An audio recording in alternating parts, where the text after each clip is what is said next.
Bonjour à tous et bienvenue dans ce nouvel épisode d'Un écho dans le texte qui est consacré à la souveraineté européenne des paiements.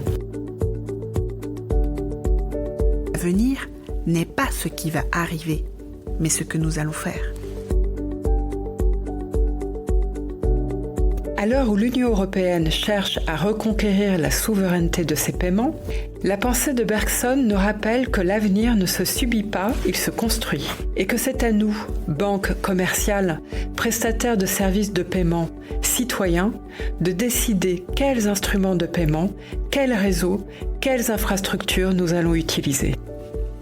Aujourd'hui, nous plongeons au cœur d'un sujet qui touche notre quotidien à chaque passage en caisse ou achat sur Internet, la souveraineté des paiements dans l'Union européenne. Avec l'essor des paiements numériques, la question de la souveraineté européenne en matière de paiement se pose avec une acuité grandissante. Je suis Claire Disarni-Gargas, membre de l'équipe communication, et pour en parler, j'accueille Laurent Quignon, responsable de l'équipe d'économie bancaire chez BNP Paribas. Bonjour Laurent. Bonjour Claire. Laurent, l'enjeu semble de taille. On parle de chiffres importants concernant la dépendance de l'Union européenne à des technologies non européennes en matière de paiement. C'est exact. À l'heure actuelle, les 2/3 des paiements numériques effectués dans la zone euro reposent en partie, c'est-à-dire pour au moins un maillon de la chaîne, sur des prestataires non européens, qui sont principalement américains. La situation est toutefois très différente d'un pays à l'autre. Dans un peu moins de la moitié des pays de l'Union européenne, 14 pays pour être précis, qui correspondent à 77% de la population de l'Union, il existe des solutions véritablement souveraines. Comme le réseau carte bancaire ou CB en France ? Tout à fait. C'est une vraie solution souveraine. Par exemple, lorsqu'un consommateur effectue un paiement avec sa carte bancaire en France, non seulement la carte bancaire est française, mais les infrastructures, les tuyaux où passent les paiements, si vous voulez, ce qu'on appelle la chambre de compensation, sont aussi détenus par les banques françaises. Évidemment, lorsque le client paye avec sa carte à l'étranger, il utilise les réseaux américains Visa et Mastercard. Et dans les autres pays ? Alors dans les autres pays, il n'existe pas d'alternative aux réseaux de cartes internationaux, les fameux International Card Schemes, mais 2026 pourrait bien être l'année de la montée en puissance d'une vraie solution européenne. Laurent, on pourrait s'étonner de ce constat. Après tout, l'euro existe depuis plus de 25 ans. Pourquoi cette souveraineté monétaire ne s'est-elle pas traduite immédiatement par une souveraineté des paiements ? Vous avez raison Claire, c'est une excellente question. L'introduction de l'euro en 1999 a bien consacré une souveraineté monétaire européenne qui est issue de la fusion au sein de l'eurosystème des compétences des banques centrales nationales en matière d'émission de monnaie et de politique monétaire. Elle a harmonisé l'instrument de paiement, c'est-à-dire que l'euro a partout remplacé les monnaies nationales, mais en revanche, l'euro n'a pas instauré une souveraineté à tous les étages, à tous les niveaux de la chaîne de paiement de détail.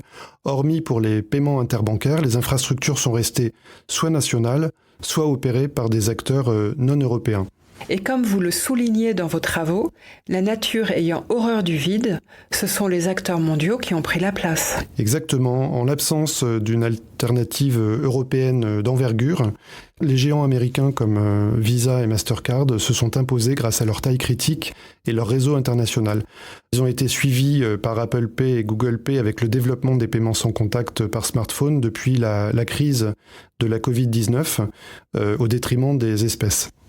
Mais ces acteurs américains doivent respecter le droit de l'Union européenne au titre de leurs activités européennes. Oui, tout à fait, vous avez raison, mais il n'en reste pas moins que leur gouvernance demeure celle d'entreprises étrangères. Ils peuvent, par exemple, être soumis à des influences, voire à des décisions étrangères qu'ils sont tenus d'appliquer et dont l'alignement avec les intérêts européens n'est pas toujours garanti. Et c'est déjà arrivé ? Oui, alors nous avons un exemple récent. En 2024 et 2025, plusieurs magistrats de la Cour pénale internationale ont été placés sur une liste de sanctions par les États-Unis et ils ne pouvaient plus utiliser leur carte Visa Mastercard. Leurs paiements étaient complètement bloqués. Ces réseaux internationaux de paiement étaient obligés, en tant qu'entreprise américaine, d'appliquer les sanctions décidées par Washington.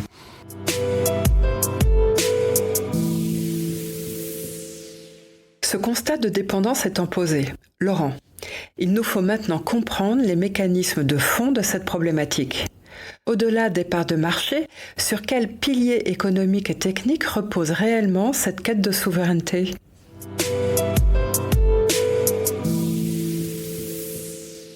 Pour comprendre les enjeux, il faut regarder ensemble la nature de la monnaie et les infrastructures sur lesquelles elle circule. La littérature économique les sépare souvent, mais en réalité, la souveraineté des paiements dépend de l'alignement des deux, c'est-à-dire la monnaie et l'infrastructure. J'ajouterai même un troisième point qui est la couche technique qui permet le paiement sans contact à partir d'un téléphone et qui peut être une application propriétaire dépendant du fabricant du téléphone ou de son système d'exploitation. Commençons alors par la monnaie. La monnaie que nous utilisons, l'euro, est souveraine, cela ne fait absolument aucun doute.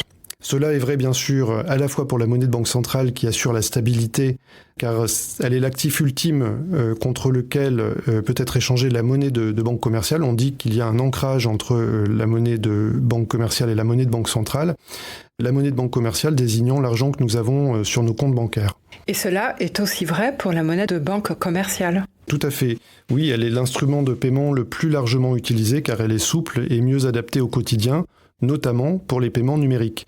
Et outre les raisons pratiques que nous venons d'évoquer, le fait que les citoyens utilisent autant la monnaie de banque commerciale veut aussi dire qu'il n'y a pas de problème d'ancrage. C'est-à-dire ? Eh bien, les citoyens savent qu'ils pourraient, s'ils le souhaitaient, échanger instantanément de la monnaie de banque commerciale contre de la monnaie de banque centrale. Et donc, tant que l'instrument de paiement reste la monnaie, l'euro, et que les autres instruments de paiement comme les stablecoins en dollars ne sont pas utilisés massivement pour les paiements, on pourrait se dire, eh bien, finalement, il n'y a pas de problème. Mais il faut bien comprendre que la souveraineté des paiements ne repose pas exclusivement sur la monnaie, sur l'instrument de paiement. Elle dépend au moins autant de l'infrastructure. On pourrait dire que l'infrastructure est le deuxième pilier de la souveraineté. En effet, et c'est là que l'alignement entre la monnaie et l'infrastructure est crucial. Par exemple, un euro de banque commerciale qui circule sur une infrastructure non européenne ne garantit pas la souveraineté des paiements. Et à l'inverse, une infrastructure européenne ne créerait aucune souveraineté si l'instrument qui y circulait n'était pas libellé en euros ou s'il n'était pas émis par un acteur de l'Union européenne. Vous évoquez aussi les cryptoactifs comme un défi. Oui, car les cryptoactifs et les stablecoins ne sont pas de la monnaie. Ils échappent totalement à la gouvernance de la banque centrale. Leur développement pourrait aussi contraindre les dépôts bancaires qui sont utilisés par les banques pour faire du crédit et financer l'économie. L'Union européenne n'a pas qu'une stratégie défensive, elle s'est dotée d'un cadre qui permet le développement de ce type d'instruments, mais de manière encadrée.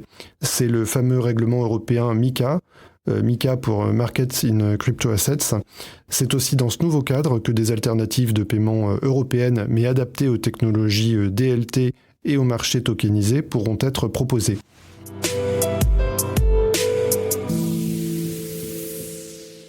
Justement, Laurent, vous venez de mentionner cette offre adaptée aux technologies DLT et aux marchés tokenisés. C'est un concept qui semble très technique. Comment fonctionne concrètement la tokenisation des dépôts bancaires ? Alors concrètement, la tokenisation consiste à créer une version de la monnaie de banque commerciale capable de circuler sur des infrastructures de type DLT, donc Distributed Ledger Technology, ou technologie de registre distribué en français. Donc l'idée est de transformer un dépôt classique en jeton numérique ou token pour qu'il puisse s'échanger sur ces nouveaux registres décentralisés. Donc en quelque sorte, les jetons ou les tokens sont une représentation numérique des dépôts bancaires. Mais attention, contrairement aux cryptoactifs volatiles comme le Bitcoin ou aux stablecoins qui, eux, sont moins volatiles et sont émis contre des paniers d'actifs détenus par l'émetteur et qui en garantissent la valeur, ces dépôts tokenisés resteraient de la monnaie à part entière, de la monnaie régulée. C'est donc une manière de moderniser notre monnaie actuelle sans en changer la nature. Exactement. Ces dépôts s'inscriraient dans la continuité du modèle monétaire existant. Ils resteraient convertibles à parité avec la monnaie de banque centrale, ce qui garantirait la stabilité du système et également la bonne transmission de la politique monétaire autant que sa portée. Et quel est leur avantage principal ? Ils permettent de soutenir l'innovation technologique, comme l'automatisation de certains paiements complexes, sans fragiliser le financement bancaire de l'économie réelle, puisque ces dépôts resteraient dans le bilan des banques commerciales. Et c'est un rempart essentiel pour que l'innovation reste ancrée dans un cadre souverain et sûr pour l'utilisateur, pour le citoyen européen.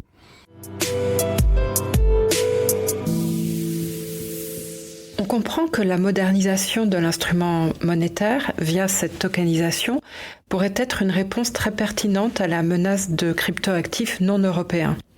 Pour que cet instrument circule réellement de manière souveraine, il faut qu'il s'appuie sur une infrastructure à l'échelle du continent.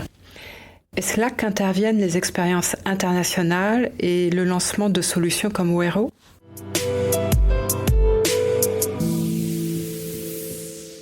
Oui, effectivement, cette volonté de reprendre le contrôle de nos infrastructures de paiement n'est pas une exception européenne. L'Inde avec UPI en 2016, le Brésil avec Pix en 2020 et la Chine avec UnionPay dès 2002 ont tous utilisé l'infrastructure comme un levier pour faire circuler la monnaie nationale sous une gouvernance nationale. En Europe, la réponse concrète s'appelle Wero. Quel est le bilan après un an d'existence ? Alors avant de répondre, il faut préciser que Wero, à la différence des initiatives que j'ai citées précédemment, repose exclusivement sur l'initiative privée. Un peu comme les chemins de fer au XIXe siècle qui étaient le fait de compagnies privées. Wero est en effet porté par un consortium, la European Payment Initiative pan-européenne des paiements, qui réunit 18 banques et prestataires de services de paiement européens. Et cette initiative a déjà séduit plus de 50 millions d'utilisateurs et traité 13 milliards d'euros de transferts. Qu'est-ce qui change techniquement pour l'utilisateur ? Wero est basé sur le virement SEPA instantané, en anglais Instant Credit Transfer, dit SCT Inst. Il permet d'effectuer gratuitement des paiements entre particuliers, P2P, en quelques secondes, directement depuis les applications bancaires. Et c'est la première infrastructure véritablement commune, conçue, gérée et opérée par des acteurs européens pour les paiements de détail, donc sans jamais passer par les réseaux américains de paiement.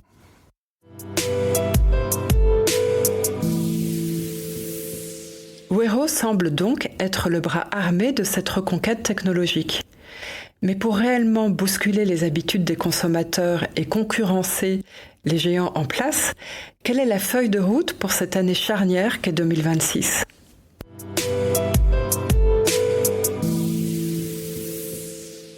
2026 est une année pivot pour l'extension des usages. Wero doit en effet s'étendre au e-commerce, puis au point de vente physique pour les paiements avec son smartphone à partir du début de 2027. De plus, de nouveaux pays sont en passe d'intégrer le dispositif, comme les Pays-Bas et le Luxembourg. Et à ce stade, les marchés couverts représentent 60% des transactions électroniques de l'Union européenne. Il y a aussi une dimension de collaboration avec les solutions nationales existantes. Absolument. L'objectif est l'interopérabilité avec des solutions comme Bizum en Espagne, Bancomat en Italie, MBWay au Portugal ou Vipps Mobile Pay dans les pays nordiques. Et appréhender ensemble, les solutions de paiement nationales coordonnées à Wero représenteraient plus de 100 millions d'utilisateurs européens et 94% du territoire européen. C'est donc une solution européenne souveraine, mise en œuvre exclusivement par les banques européennes et qui apportera une grande facilité de paiement aux citoyens européens. Les banques commerciales travaillent aussi sur la monnaie de demain. Oui, c'est exact. Les banques poursuivent leurs travaux sur les dépôts bancaires tokenisés pour offrir une version de la monnaie adaptée aux infrastructures DLT en conservant les ressources dans les bilans bancaires et donc sans fragiliser le modèle de financement bancaire. Et c'est une différence majeure avec tous les nouveaux instruments de paiement qui ne reposent pas sur les dépôts bancaires.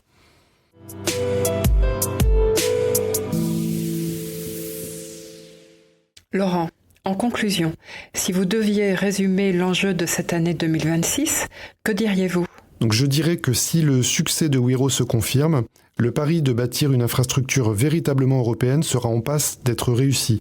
Les paiements se caractérisent par des effets de réseau puissants et plus un système est utilisé, plus il devient en quelque sorte un standard. Le succès appelle le succès, donc oui, le choix du citoyen a un impact.